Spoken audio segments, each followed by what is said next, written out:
akio dokio imayo osaro yogbemuja we on vinyato social media wabumere. For those that is not hearing the language I am speaking, this is my mother plot of land which we all suffered for. We bought this land 2015. After buying this land, we laid a foundation. We left the land, working on it little by little. Unfortunately, we came last week here, the last 2 weeks, to come and work on the land. We worked on the land, we went to, we came back, we met a fence already erected overnight. We asked neighbors. Neighbors said it was erected at night. We don't know who did it. So unfortunately, we came the other day. All the blocks we sent were destroyed. The foundation was destroyed. And a man came out and said his name is Osaro Ogbemudia. The Osaro Ogbemudia we are talking about is among those that would settle in this community at the time we are laying foundation on this land. We gave the Osari the Okaidele. Now, it was the PRO there. We gave him 50,000 naira to put hand and help us to lay foundation. Then now, Sarah is now, the Osariana is now standing as a witness to Osaro. He has taken me to government house. When I get there, if I want to speak, the police there will tell me to shut up. That this case, if I have 1 million naira, that is when I will win it. I don't know who to cry to. I want the world to help me report this. I want the governor of this state, Edo State, Obaseki Godwin, to come and hear my cry. I want the Oba of Benin to come and listen to my cry. Because they see that this place now, as a poor woman I cannot get this land back. I have no 1 million, I have no 2 million to bribe anybody. It is my rightful property. I am calling on the whole social media to help me report this. I am crying to the whole world to help me report this. Hello everyone, welcome back to my YouTube channel. If you have not subscribed, my darling people, please do subscribe and smash the notification bell. Thank you and God bless you. My darling people, my correct people, this video today now about one woman wey cry out say the land wey he buy when in don't even be they start to the build am small now they just collect from her now. Me I not can understand this land issue wey they come dey do for Edo State now. Pesin land they give now just carry and go thief am. E no good now this thing una they do so. Now wetin many people just come dey do for Edo State now. If you buy land finish, if you no quick start to dey build am, they go just go they go collect the land back, go sell am for another person. E no good, e dey very very bad. That kind thing wey they do so e no good at all.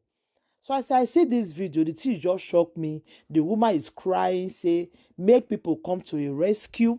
Make Edo people come to your rescue because she no fit bear this one anymore. Say the land wey he buy because she never start to dey build am, they just collect the land, go sell am for another person. That person now don't even lay foundation, e don start to dey build am. E no good. If they do am to you wey they do this kind of wicked thing, so you go like am. You go like am. Why una they do this kind of thing? E no good at all. Pesin land una will just go sell am just like that. You understand? This thing what they do so is getting too much, like seriously. It's really getting too much, and of which is really bad. Land where person does suffer build. Una go just go there, go collect the land, go sell am for another person. The person wey can't use the money to buy land, they can't they cry. E no good. And una go even they look the person as they cry. If they do it to your own sister, your sister can't complain to you, how you go feel?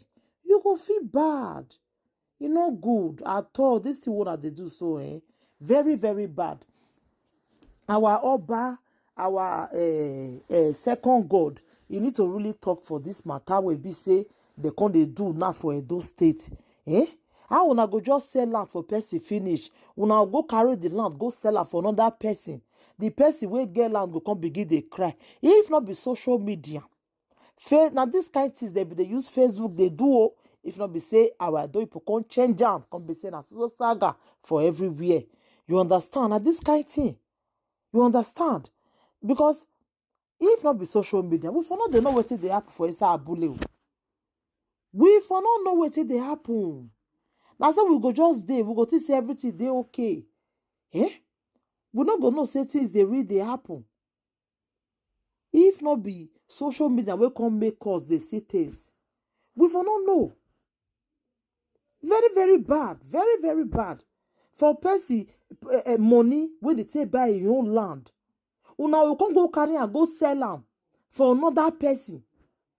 Person wey get land go come begin dey cry. Person wey use the money buy land make e build, because e no quick start to dey build and now you go sell am for another person. Yawe gbege ya boye nezo na. More na see the reason if one go dey do things sometimes. Very very bad. This kind of thing one dey do so one just start so e no good eh. E no good. Yawe gbege ya boye nezo. Eh? Person go just suffer. You as Europe be so be say suffer dey not be small. Person go just gather money finish. Go buy land. The next thing now begin dey sell and give another person. Very very bad. Very very bad. E no good. E no good at all. You know? So as I say this video, my people, now I say no. I must come do and make my people see wetin dey happen for inside world. E no good at all. Eh? And now wetin many people come dey do for a donut till they make money. They go just go sell land, give one land like that, they'll sell and give 100 people. Albert not see this kind one and make it talk put. Albert, you not see this kind one. No. Now later they do genocide girl, genocide girl na scam, genocide girl na this. You not see this one and make you talk put. Because now work. Now what one they do be this one. So you're supposed to talk put. Because this video don't day for 2 days now, bet 3 days now. You're supposed to talk for this matter, Albert. Not be only genocide they do scam. Muda they do this one. No. You talk for this one now where they happen now. You understand? So my darling people, I'll put this video more now. I'm not going to make this video too long because if it's too long, we will sit there person to watch. You understand? All my returning subscribers, God will bless you now. When I tell you subscribe for me, God will bless you now. God, that hand when I tell you subscribe, you go to multiply. That hand go to bring great thing to our life. As soon as I share my video. Thank you, my darling people. Take care. Bye.